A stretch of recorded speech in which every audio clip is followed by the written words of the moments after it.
Bonjour. Dans ce cours, on va parler du gréement en WinFoil, comment optimiser les réglages et comment faire en sorte que, encore une fois, ça colle à notre niveau, à notre programme et à notre matériel du moment. On va donc commencer par l'analyse classique de ce petit sondage que j'avais fait. 349 réponses, de pratiquants de tout type. Ce qui ressort en premier, c'est, parmi les réponses que j'ai proposées, c'est donc la tension d'un mur, avec 66%. Vient ensuite la tension d'écoute, la hauteur de wish, la longueur, non pardon, oui, c'est la longueur des bouts de harnais, et des gens qui me disent que tout dépend de ce que l'on cherche. C'est tout à fait vrai. En fait, ce qu'il faut bien avoir en tête, c'est que par rapport à une planche à voile classique, les réglages en windfall vont être beaucoup plus précis, beaucoup plus importants, beaucoup plus fins, puisque on est complètement sur un fil, c'est comme si on marchait sur une slackline, là. Ces trucs de funambule, là. Et il faut que tous les paramètres soient bien réglés et surtout qu'on prenne le temps de les régler. Certaines personnes disent il faut être confort en navigation, ça va dans ce sens-là. Il faut absolument ne pas forcer, le moins possible. Certaines personnes me disent que ça serait comme une voile de planche classique. Là, attention, je pense qu'il y a danger. Un dernier point, ce qui est intéressant, c'est que j'ai fait un test sur cette question. J'ai pas suggéré la position du pied de mât. Et personne ne me l'a proposé. Du coup, c'est donc qu'il y a des gens la plupart des gens, donc les 349 personnes, n'ont pas eu cette idée de régler la position de pied de mât. Pourtant, ça paraît très très très important. Vous allez voir par la suite. Donc, les deux premières commandes sur lesquelles on peut influencer sans trop se tromper sont la tension d'un mur et la tension d'écoute. C'est quand même la base du réglage pour une voile de planche à voile. Et ça l'est également pour une voile de windfoil. Si on ne fait pas ça bien, effectivement, tout ce que je vais vous présenter après va être faussé.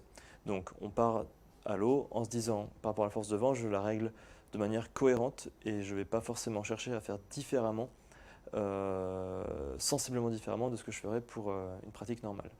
La seule différence est effectivement qu'en foil, on peut tendre un peu moins à la mûre que ce qu'on ferait sur une voile de slalom ou une voile de freeride. C'est la seule variante.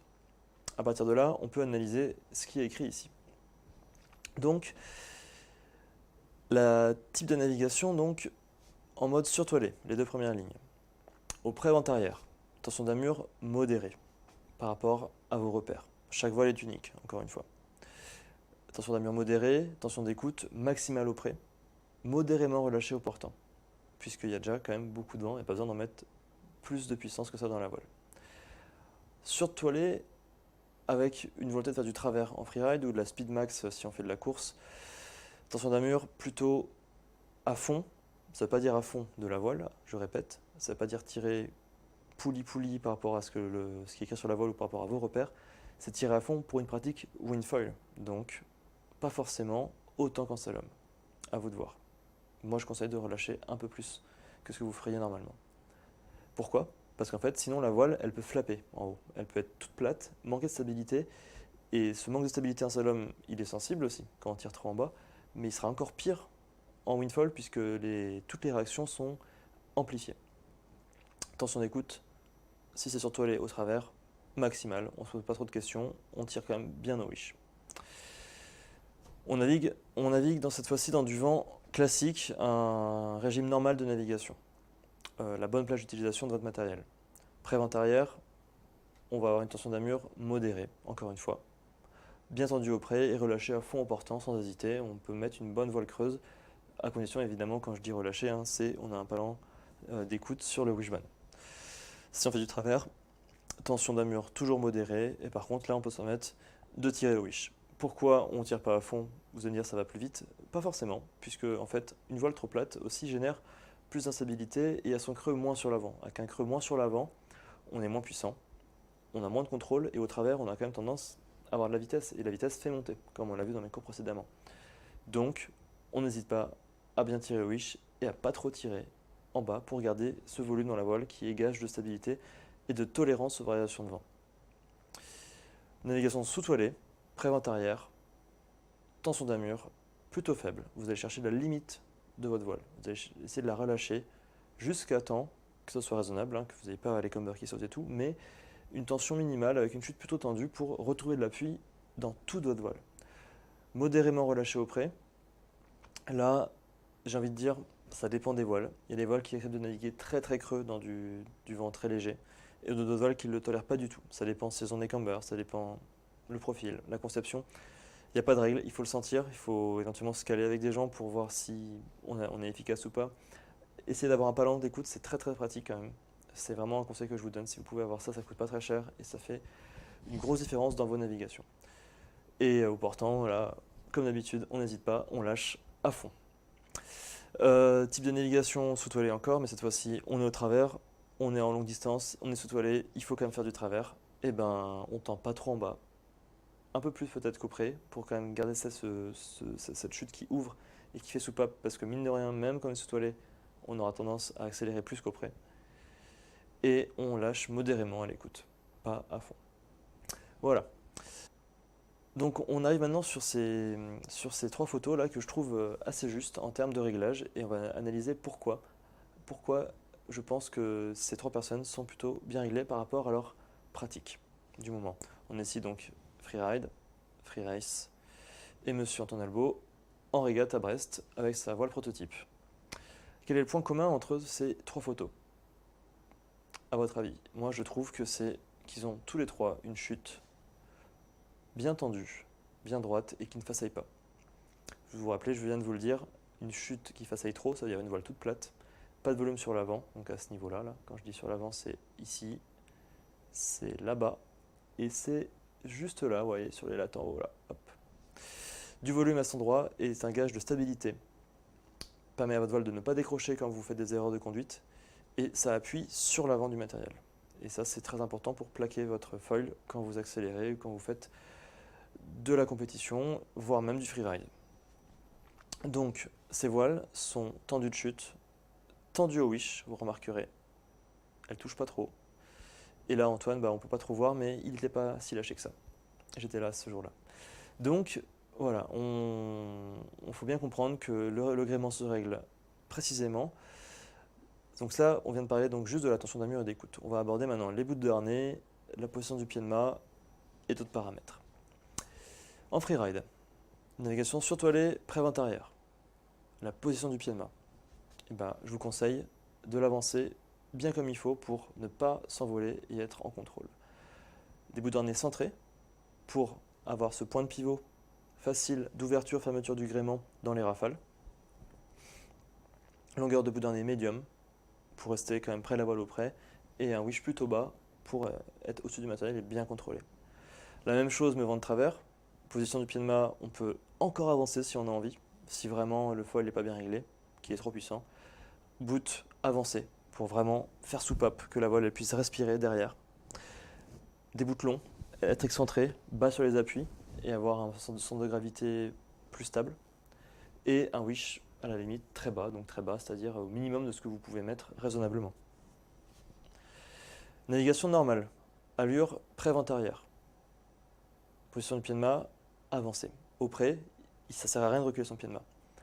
Reculer son pied de mât, ça va empêcher votre voile de tomber sur l'arrière, de poser la bordure sur, comme on a vu sur ce que fait Antoine, ou ce que fait Alexandre Cousin avec la Fantôme, c'est empêcher de poser la partie basse de la voile sur le pont, ce qui est une position efficace pour remonter au près.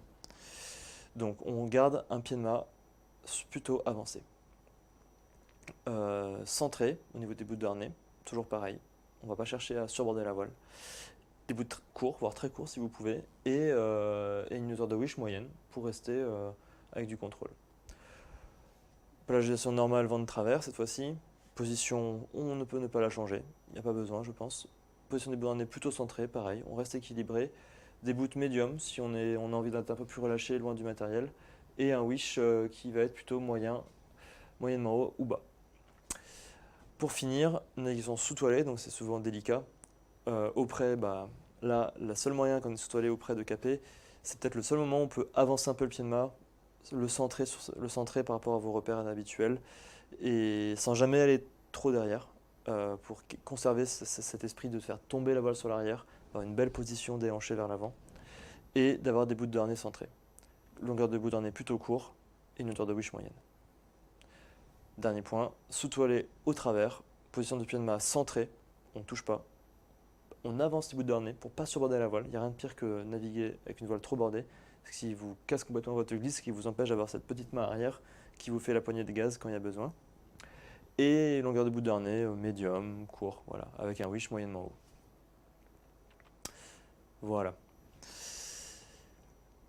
Maintenant, la même chose en mode race ou free race. La différence principale sera qu'en fait, on va mettre la position de pied de mât fixe en permanence. Pourquoi? C'est ce que j'ai écrit en bas. La position du pied de mât est notée fixe car elle correspond à un optimum de placement du gréement par rapport au corps. Pour un flotteur et un foil donné. Donc tout ça, c'est très spécifique. La position du pied de mât va être différente si vous changez de foil en gardant les mêmes éléments autour. Ainsi qu'un équilibre de réglage du stabilisateur et de taille de voile. Donc c'est un peu ça. On s'est rendu compte que la position du pied de mât, il vaut mieux la laisser fixe une fois qu'on a trouvé par empirisme un réglage efficace. Et s'attaquer plutôt à la position des bouts de harnais, de la longueur des bouts de harnais et de la hauteur des wishbones. Très important. Donc sur toilet, pré-vente arrière, on a notre position de référence qu'il faut donc trouver. Et pour la trouver, on travaille, on navigue, on essaye, on teste, on compare. Position des bouts de harnais plutôt reculée pour aborder la voile, puisqu'on est en mode surtoilé, dans du vent fort. Et une longueur médium quand même de bout de harnais pour pouvoir relâcher un peu la pression de ce matériel très puissant et un wish bas absolument pour contrôler les envolées non volontaires. La même chose au travers, position fixe, position de bout de harnais centrée cette fois-ci pour faire soupape, comme on disait tout à l'heure pour le freeride. Longueur de bout de harnais long, on n'hésite pas à rallonger. Et un wish très bas, mais alors là, franchement, si on ne veut pas s'envoler, c'est bien le moment où il faut le mettre bas, voire très bas. Navigation normale, pré-vente arrière, position de pied de mât fixe, plutôt reculé, bout de harnais court et hauteur de wish moyenne. Donc là, jusque-là, en fait, il ne faut pas sauter trop de questions. Au près, ça sera plutôt des bouts de harnais reculés en navigation surtoilée, voire normale. Plutôt centré quand on est sous-toilé. Et au travers, on centre, on avance les bouts de harnais pour libérer absolument la puissance et pas s'envoler. Parce qu'on n'est pas en planche à voile classique, s'il y a trop de puissance, on s'envole, on ne fait pas juste un petit cabrage. Et là, c'est dangereux. Bout de harnais plutôt médium court au près, plutôt rallongé au travers. Et une hauteur de wish moyennement haute. Et plus on est sous-toilé, plus on peut monter le wishbone. Voilà pour ça. Dernier point. Donc, il faut absolument mettre en corrélation les réglages de hauteur de wish, position de pied de mât, et l'angle du stable, la position des footstraps. Ça, c'était dans mes cours précédents, je le rappelle, mais c'est essentiel. Essentiel. Plus on sera à une configuration puissante de flotteur foil, plus il faudra mettre le wish bas et avancer le pied de mât. C'est-à-dire, garder à l'esprit qu'il n'y a rien de pire en foil que tomber et tout casser, encore plus quand on fait de la course. Donc, pas hésiter à avancer le pied de mât en mode freeride, à le laisser fixe en mode race, mais de baisser le wish. Si on ne veut pas toucher à son angle de stabilisateur pour des raisons X ou Y, parce que c'est trop compliqué, qu'on n'a pas les outils, que le spot ne s'y prête pas, ou même bouger ses faux straps, l'influence de la hauteur du wishbone et de la position du pied de mât, elle sera encore plus forte. Donc là, on passe du temps à toucher ça avant même, en ayant bien réglé sa voile à la mûre et à l'écoute. Voilà, donc tout ça, comme vous pouvez le voir, c'est une grosse réflexion. Il n'y a pas de recette miracle, il faut tester, essayer, mais je vous donne des grands principes qui marchent correctement. À vous les adapter avec votre matériel et de surtout ne pas négliger certains points, et notamment, j'y reviens encore, hein, mais le réglage du stabilisateur, dans tout ça, il est très très important. On n'oublie pas. Et si besoin, on revient au cours précédent.